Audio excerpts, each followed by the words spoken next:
Ayun guys, kita nyo yung amin na sahig, oh, puno ka putik. Ngayon, nandito na tayo sa ito sa loob.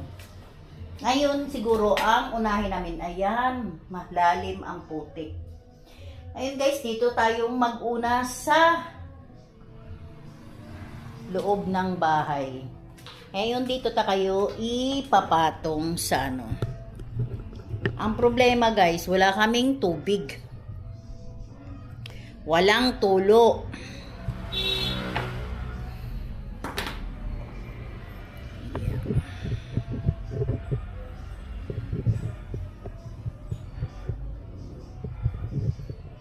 Ayun lang guys, wait lang kayo Ano bang nangyari sa